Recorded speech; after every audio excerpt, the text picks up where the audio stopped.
नमस्कार दोस्तों, मैं अखिलेश विश्वकर्मा आज फिर से एक बार आपके सामने एक सवाल लेके हाजिर हूँ जो मेरे अंतर मन में हमेशा चलता रहता है। वो सवाल ये है कि क्या हम जो मूर्ति पूजा करते हैं वो कोई अंधविश्वास है या उसके पीछे कोई वैज्ञानिक सिद्धांत है। तो आइए हम उसको समझने की कोशिश करते हैं आसान शब्दों में। दरअसल सनातन धर्म में प्रत्येक ऊर्जाओं का उनके गुणों के अनुसार अलग अलग नाम दिया गया है, जिन्हें हम देवता कहते हैं। देवता शब्द का आशय होता है दिव्य, जिसका अर्थ है प्रकाश, एनर्जी फील्ड। हमारे प्राचीन ऋषि मुनियों ने प्रत्येक एनर्जी फील्ड के गुणों के अनुसार उनकी रचना की और मूर्ति विज्ञान का आविष्कार किया। प्रत्येक मूर्ति का अपना अपना गुण होता है, अपना अपना एनर्जी फील्ड होता है, उनके अलग अलग मंत्र भी होते हैं, उनके अलग अलग पूजा पद्धति भी होता है। तो दोस्तों, जैसे वेल्थ एनर्जी को हम माता लक्ष्मी कहते हैं, जो कमल के आसन पर आसीन रहती हैं, उनके चारों ओर धन की वर्षा होती रहती है, उनके हाथों से भी आशीर्वाद के रूप में धन की वर्षा होती रहती है। तो ऐसा क्यों होता है?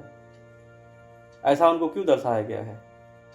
दरअसल हमारे प्राचीन ऋषि मुनियों को यह पता था कि मनुष्य जैसा देखता है, जैसा सोचता है, वैसे ही समान चीजें अपने जीवन में आकर्षित करता है। कहीं ना कहीं वो इस टेक्निक को जानते थे कि ग्रेटिट्यूड और विजुलाइज की टेक्निक क्या होती है और ये क्या प्रभाव डालता है मानव मस्तिष्क पे, और हम अपने मन का उपयोग कैसे कर सकते हैं समान चीजों को अपने ओर आकर्षित करने के लिए। दोस्तों, आजकल बहुत फेमस बुक है द सीक्रेट, जिसका बहुत जिक्र चल रहा है।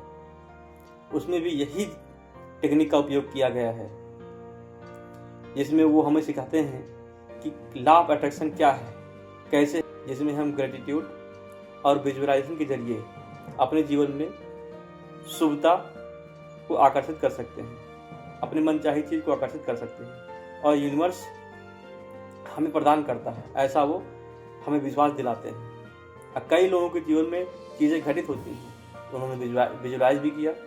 कई लोगों के जीवन में चीज़ें घटित भी होती हैं जो विजुलाइज करते हैं और श्रद्धा रखते हैं कि चीज़ें हो रही हैं। ऐसे बहुत सारे एग्जाम्पल भी हैं। तो दोस्तों, कहीं ना कहीं हमारे प्राचीन ऋषि मुनियों को इस टेक्निक के बारे में बहुत गहनता से जानकारी थी। जब हम पूजा करते हैं तो अपने इष्ट के प्रति ग्रेटिट्यूड की भावना रखते हैं और विजुलाइज करते हैं कि वो हम पे अपनी कृपा दृष्टि बनाए हुए हैं और हम धन्य हो रहे हैं, हमारा जीवन साकार हो रहा है। और ऐसा होता भी है, क्योंकि हम जिस चीज़ पर श्रद्धा रखते हैं वो पूरा होता है, और हम विश्वास होता है कि हमारे इष्ट हमारे जीवन को धन्य कर रहे हैं और हमको सारी चीज़ें प्रदान कर रहे हैं जिनकी हमें आवश्यकता है। तो दोस्तों,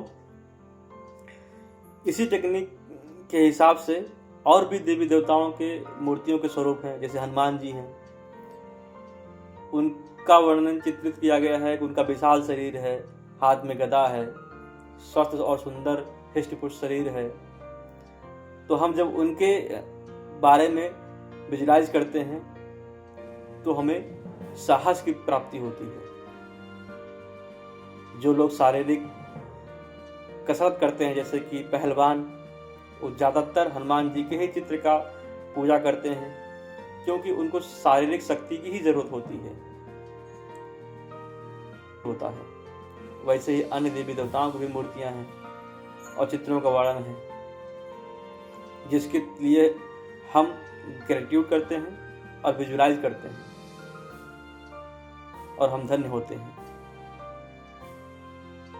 तो दोस्तों, हमें लगता है कि हमारे प्राचीन ऋषि मुनि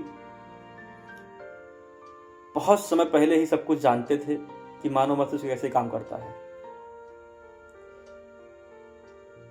जैसे द सीक्रेट बुक में बताया गया है, इस सिद्धांत के बारे में आज पूरी दुनिया उसको मानती है और हर कोई उसी बुक पे चर्चा करता है और कहता है कि हाँ, ये सत्य है। हम जैसा सोचते हैं वैसा ही हो जाते हैं और वैसी ही चीजें प्राप्त करते हैं। साथियों, हमारे ऋषि मुनियों ने भी उसी सिद्धांत पे ही काम किया है और मूर्ति पूजा का आविष्कार किया है।